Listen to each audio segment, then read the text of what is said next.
दिल्ली में आज दोपहर 12 बजे एनसीसी कैडेट से मुखातिब होंगे पीएम मोदी। करियप्पा ग्राउंड में एनसीसी रैली को करेंगे संबोधित।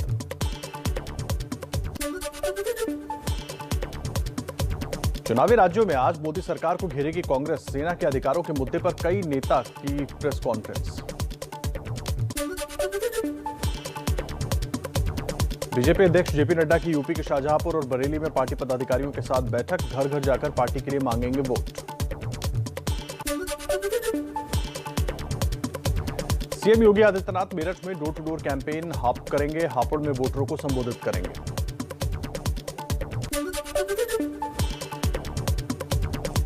आज एक साथ होंगे एसपी अध्यक्ष अखिलेश यादव और आरएलडी प्रमुख जयंत चौधरी। दोपहर 1 बजे मुजफ्फरगढ़ में तो 3 बजे मेरठ में साझा प्रेस कॉन्फ्रेंस। यूपी विधानसभा चुनाव के लिए प्रचार में थोड़ी ढील। पहले चरण वाले इलाकों में आज से अधिकतम 500 लोगों के साथ रैली कर सकेंगे नेता। यूपी में दूसरे चरण और उत्तराखंड की सभी 70 सीटों के लिए नामांकन भरने का आज आखिरी दिन। 14 फरवरी को होगी दोनों राज्यों में वोटिंग। प्रगतिशील समाजवादी पार्टी के अध्यक्ष शिवपाल सिंह यादव आज इटावा की जसवंत नगर सीट से भरेंगे पर्चा। समाजवादी पार्टी के चुनाव चिन्ह पर लड़ रहे हैं चुनाव। उत्तराखंड के पूर्व सीएम हरीश रावत आज नैनीताल की लालकुआं सीट से नामांकन दाखिल करेंगे। इन्हें पहले रामनगर से उम्मीदवार बनाया गया था।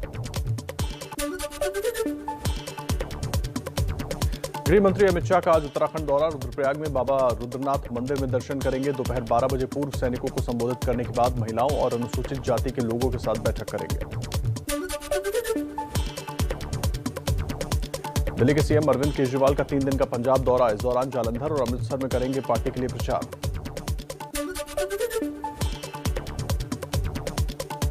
पंजाब में अकाली दल के नेता विक्रम मजीठिया आज भरेंगे पर्चा।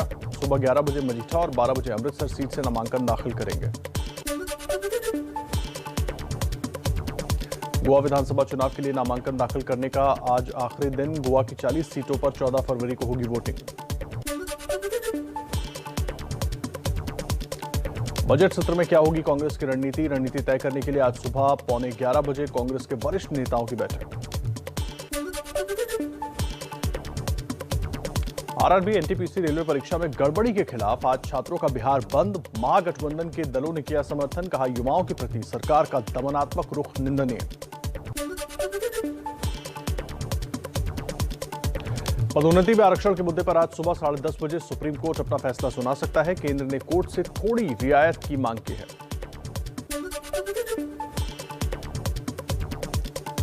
मध्य प्रदेश के चर्चित भय्यूजी महाराज सुसाइड केस में आज फैसले की उम्मीद। 2018 में भय्यूजी महाराज ने की थी आत्महत्या।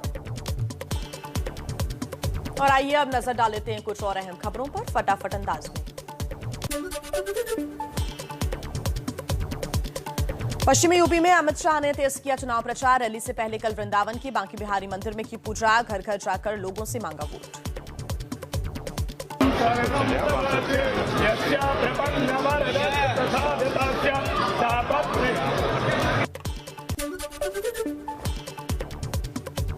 पश्चिमी यूपी का किला बचाने के लिए मथुरा से ग्रेटर नोएडा तक अमित शाह का धुआंधार प्रचार। बोले यूपी को माफियाओं से मुक्त किया। सी वोटर के सर्वे में 49% लोगों ने कहा शाह के दौरे से बीजेपी को फायदा।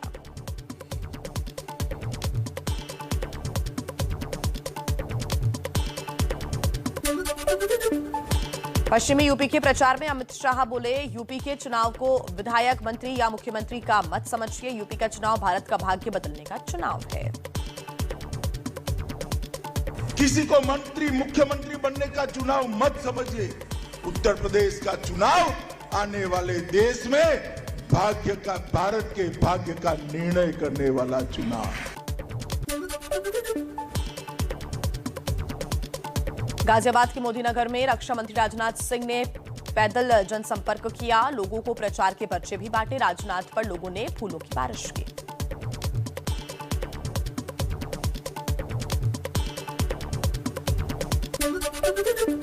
यूपी के बिजनौर में सीएम योगी का एसपी बीएसपी पर निशाना। कहा वे अंधेरा, गुंडाराज और हज हाउस लाए थे। हम उजाला, कानून का राज और रामलला मंदिर लाए हैं। सैफई महोत्सव नहीं, अब भव्य दीपोत्सव से यूपी की पहचान है। गृह मंत्री अमित शाह इस हफ्ते यूपी में ताबड़तोड़ प्रचार कर रही हैं। 29 जनवरी को मुजफ्फरनगर, सहारनपुर और 31 को रामपुर, संभल और 2 फरवरी को कन्नौज, कानपुर में भी चुनाव अभियान। बीजेपी के साथ आने का ऑफर जयंत चौधरी ने ठुकराया। मुजफ्फरनगर की रैली में कहा, मैं चवन्नी नहीं जो पलट जाऊं। मैं कुछ चवन्नी हूं जो ऐसे करके मैं पलट जाऊंगा।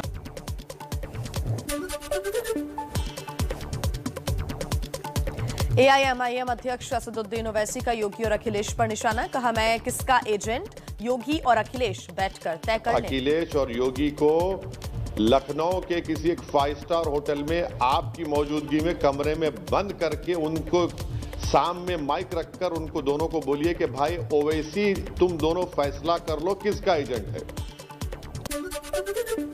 समाजवादी पार्टी के अध्यक्ष अखिलेश यादव 31 जनवरी को करहल सीट से नामांकन करेंगे। पहली बार विधानसभा का चुनाव लड़ रहे हैं अखिलेश यादव।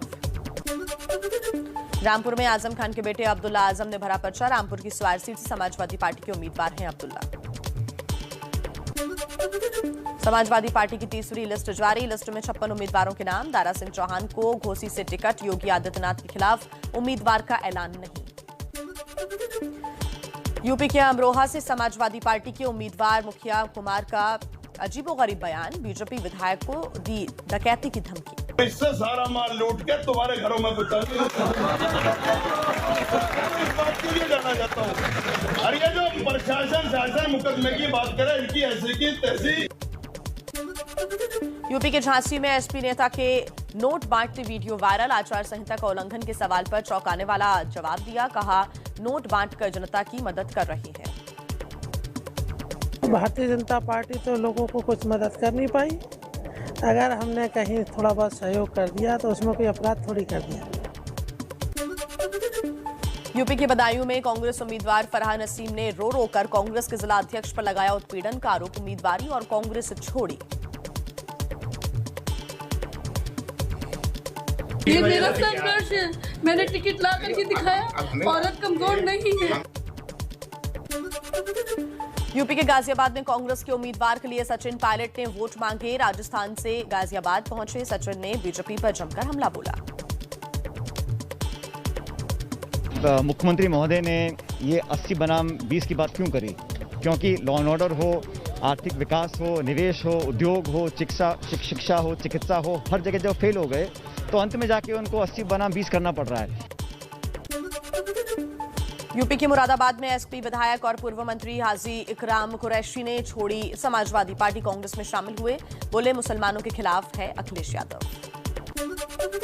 यूपी के कानपुर देहात में बीजेपी प्रत्याशी प्रतिमा शुक्ला पर आचार संहिता के नियम तोड़ने का आरोप। भीड़ जुटाकर पार्टी कार्यालय का उद्घाटन किया। न मास्क दिखे न सामाजिक दूरी। यूपी के बुलंदशहर में बीएसपी प्रत्याशी मनवीर गुर्जर के कार्यक्रम में टूटे आचार संहिता के नियम। जनसंपर्क के दौरान बिना मास्क के नजर आए लोग। चलिए आगे बढ़ते हुए कुछ और जरूरी खबरों पर नजर डालते हैं तेज रफ्तार से। पंजाब में वोटिंग से पहले सीएम उम्मीदवार का ऐलान करेगी कांग्रेस। वर्चुअल रैली में प्रचार के दौरान राहुल गांधी का बयान। सिद्धू ने उठाई थी मांग। अगर कांग्रेस पार्टी चाहती है, चीफ मिनिस्टर का निर्णय आपके लिए ले लेंगे अपने कार्यकर्ताओं से पूछकर।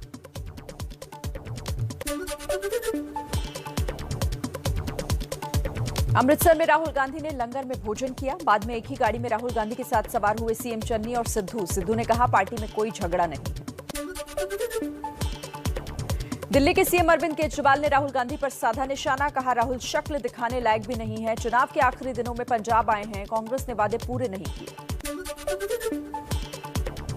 पंजाब के लिए बीजेपी के 27 और उम्मीदवार घोषित। चमकौर साहिब से दर्शन सिंह शिवजोत को टिकट दिया गया। गुरदासपुर से परमिंदर सिंह गिल, बटाला से फतेह बाजवा और मोगा से हरजोत कमल को बनाया गया उम्मीदवार। बाद में 3 और उम्मीदवारों की घोषणा की।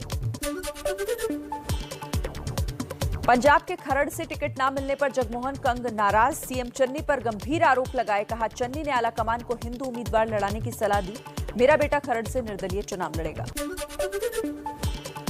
उत्तराखंड में बीजेपी को झटका। टिहरी से बीजेपी के विधायक धन सिंह नेगी कांग्रेस में शामिल। कांग्रेस ने टिहरी से दिया टिकट। उत्तराखंड के मुख्यमंत्री पुष्कर सिंह धामी ने खटीमा सीट से नामांकन दाखिल किया। कहा, कार्यकर्ता और जनता में उत्साह है, सभी का आशीर्वाद मिलेगा, भारी बहुमत से जीतेंगे। उत्तराखंड कांग्रेस के पूर्व अध्यक्ष किशोर उपाध्याय बीजेपी में शामिल हुए। 12 जनवरी को पार्टी विरोधी गतिविधियों के चलते कांग्रेस ने सभी पदों से हटाया था। उत्तराखंड के झबरेड़ा विधानसभा से बीजेपी विधायक देशराज कर्णवाल का टिकट कटा। टिकट न मिलने पर रो पड़े देशराज। हरिद्वार से सांसद और मंत्री यतीश्वरानंद पर लगाया टिकट काटने का आरोप। निशंक जी बता सकते हैं, कारण तो यतीश्वरानंद जी बता सकते हैं, जिन्होंने मेरी पत्नी से इस्तीफा दिलवाया और फिर राज्यपाल जी को ज्वाइन कराया।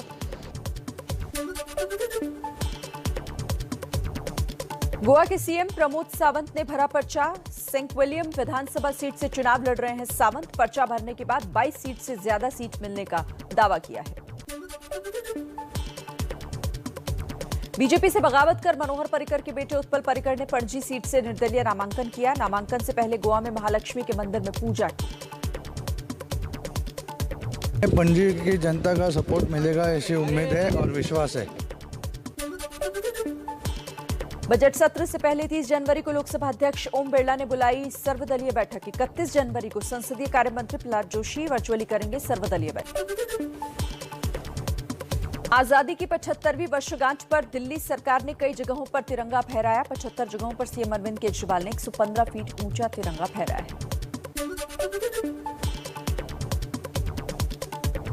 बिहार हिंसा पर जेडीयू अध्यक्ष ललन सिंह ने कहा, भर्ती में गड़बड़ी की जांच के लिए कमेटी बनाई गई है। छात्रों को जल्द न्याय मिलने की उम्मीद है। पुलिस खानसर समेत 6 कोचिंग संस्थानों पर दर्ज एफआईआर वापस ले।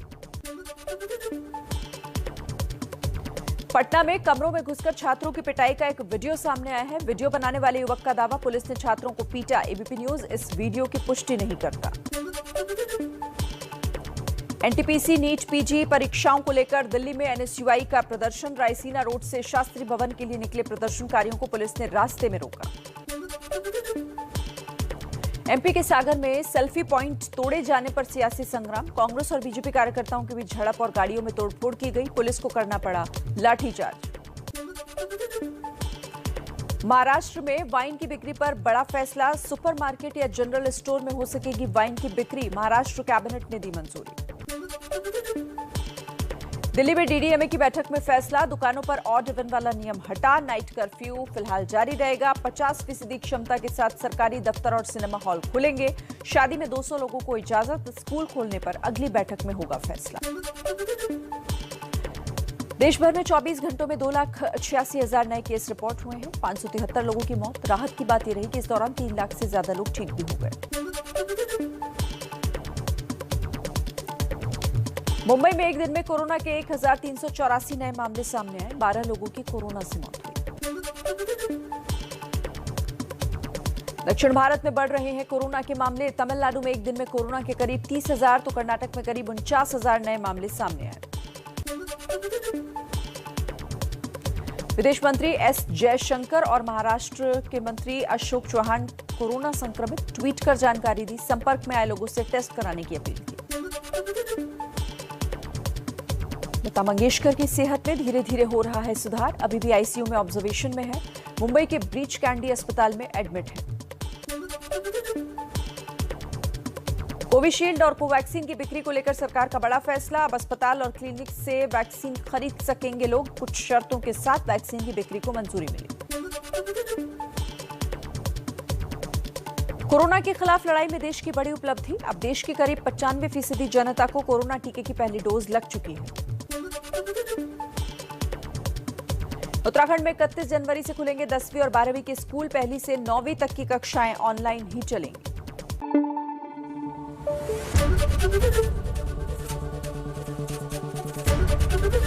एबीपी न्यूज आपको रखे आगे।